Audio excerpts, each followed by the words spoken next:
और मध्य एशिया में छाए तनाव के बीच खबर आई है कि हिजबुल्लाह का एक और कमांडर मारा गया है। आईडीएफ के मुताबिक मोहम्मद राशिद सकाफी मारा गया है, जो हिजबुल्लाह का संचार प्रमुख था। आईडीएफ ने इस मौत की पुष्टि की है।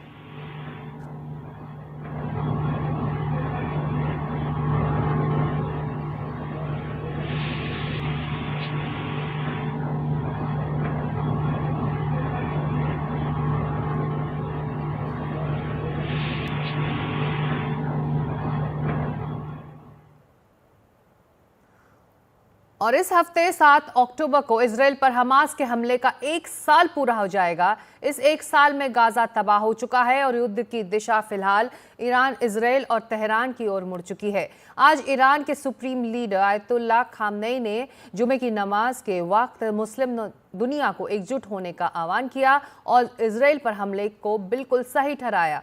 उधर इजराइल लगातार बेरूत पर हमले कर रहा है। वो ईरान पर हमले की भी बात कर रहा है, लेकिन इसके लिए वो मौके और जगह अलग से चुनेगा। लेकिन इस युद्ध में सबसे ज्यादा पिस रहे हैं लेबनान के नागरिक, जिन पर लगातार हमले हो रहे हैं, इसलिए कि हिजबुल्लाह ने वहां अपना ठिकाना बना रखा है।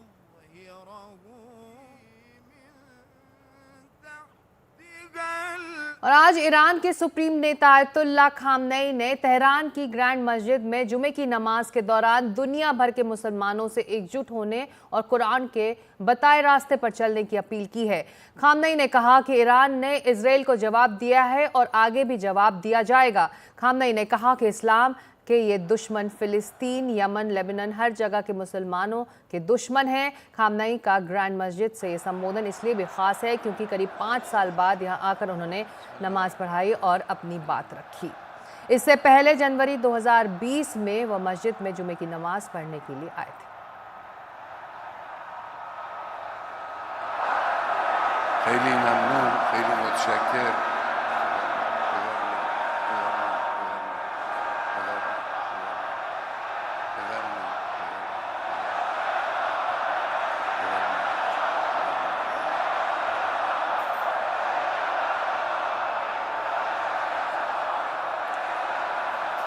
बिस्मिल्लाहिर्रहमानिर्रहीम, अल्हम्दुलिल्लाह रब्बिल आलमीन।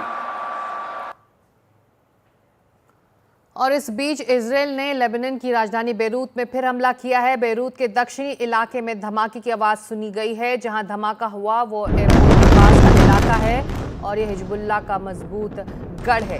ये हमला हिजबुल्लाह के कमांडर हाशिम सैफुद्दीन को टारगेट करके किया गया। इससे पहले इजरायली सेना ने इस इलाके की 2 इमारतों से लोगों को बाहर निकल जाने को कहा था। लेबनान की ओर से कहा गया कि इस हमले में उनके 2 सैनिक मारे गए हैं। इजराइल इस इलाके में हिजबुल्लाह के खिलाफ जमीनी कार्रवाई कर रहा है और इजराइल की सेना ने दक्षिणी लेबनान में आम लोगों को कई गांव खाली करने का भी आदेश दिया है। उधर इजराइल ने वेस्ट बैंक में हमास के खिलाफ सैन्य कार्रवाई की है। इस हमले में 18 लोगों के मारे जाने की खबर आ रही है।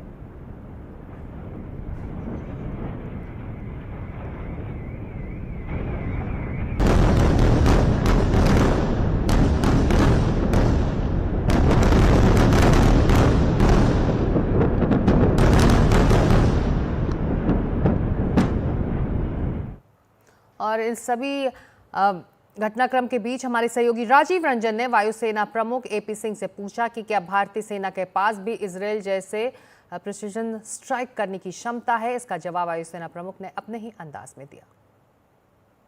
Sir, Rajiv Ranjan, NDTV India.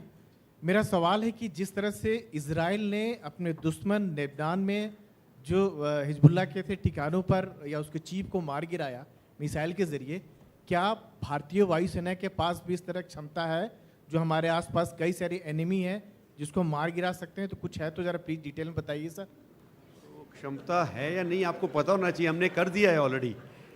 Balakot में क्या हुआ था, सब कुछ exactly same was done. So positively है क्षमता। अब कहाँ किसको मार सकते हैं वो नहीं बताऊंगा मैं आपको। उधर लेबनान ये कहता रहा है कि वो युद्ध नहीं चाहता, हालांकि सबसे ज्यादा चोट उसे ही लगी है। लेबनान के राजदूत डॉक्टर राबेन नार्शे से बात की है हमारे सहयोगियों उमर शंकर सिंह और कादम्नी शर्मा ने।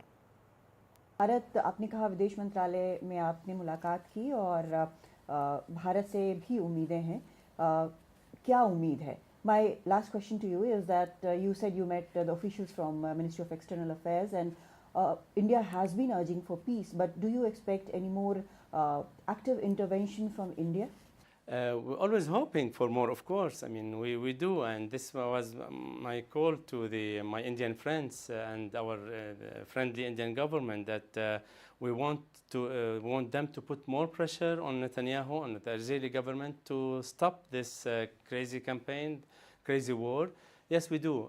But here I see this opportunity to extend my thanks and the government of Lebanon, thanks to the government of India and to the people of India for all the support they show for our cause, because I know that there is aggressive campaign, media campaign particularly, and propaganda from the Israeli side against the Palestinian, against the Lebanese, against the Arab, showing that Israel is the angel, that they love democracy and they are the only democracy in the Middle East, while the common Indian know what's the meaning of occupation and knows what's the meaning of resisting the occupation.